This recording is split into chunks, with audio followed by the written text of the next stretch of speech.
നമസ്കാരം. Raf talks ഫുട്ബോളിലേക്ക് ഏവർക്കും സ്വാഗതം. യുവേഫ യൂറോ കപ്പിൽ നടന്ന ആദ്യ സെമി ഫൈനൽ പോരാട്ടത്തിൽ കരുത്തരായ ഫ്രാൻസും സ്പെയിനും തമ്മിലായിരുന്നു ഏറ്റുമുട്ടിയിരുന്നത്. മത്സരത്തിൽ ഫ്രാൻസിനെ പരാജയപ്പെടുത്താൻ സ്പെയിനിന് കഴിഞ്ഞിരുന്നു.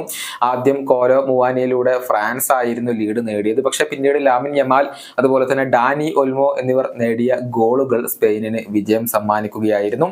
ഇതോടുകൂടി ഫ്രാൻസ് സെമിയിൽ പുറത്താവുകയും സ്പെയിൻ ഫൈനൽ പ്രവേശനം സാധ്യമാക്കുകയും ചെയ്തു. മത്സരത്തിൽ സ്പെയിനിന് സമനില ഗോൾ നേടിക്കൊടുത്തത് അവരുടെ വണ്ടർ കിഡായ ലാമിൻ യമാലാണ്.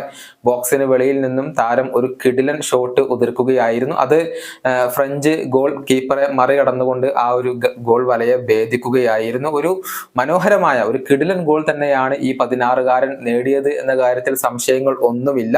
എന്നാൽ ഭാഗ്യത്തിന്റെ അകമ്പടിയോട് കൂടിയാണ് അത് ഗോളായി മാറിയത് എന്ന് അഭിപ്രായപ്പെട്ടിരിക്കുകയാണ് ഫ്രാൻസിന്റെ പരിശീലകനായ ദിദിയർ ദശാംസ്. അദ്ദേഹത്തിന്റെ വാക്കുകൾ ഇപ്രകാരമാണ്: യമാലിന്റെ ആ ഒരു ഷോട്ട് ഗംഭീരമായിരുന്നു, പക്ഷെ ഭാഗ്യം കൂടി ഉള്ളത് കൊണ്ടാണ് അത് ഗോളായി മാറിയത്. എന്നിരുന്നാലും അദ്ദേഹത്തിൽ നിന്നും ക്രെഡിറ്റ് തട്ടി മാറ്റാൻ ഞങ്ങൾ ഉദ്ദേശിക്കുന്നില്ല. ഞങ്ങൾ അദ്ദേഹത്തിന് മുന്നിൽ കുറച്ച് ദൂരെയാണ് ഉണ്ടായിരുന്നത്. ബോക്സിന് വെളിയിൽ നിന്നും ഗോൾ നേടാൻ സാധിക്കുന്ന ഒരുപാട് മികച്ച സ്ട്രൈക്കർമാർ സ്പെയിനിന് ഉണ്ട്. അവർക്ക് ഞങ്ങൾ കുറച്ചധികം ഫ്രീഡം അനുവദിച്ചു. അത് വിനയായി മാറി.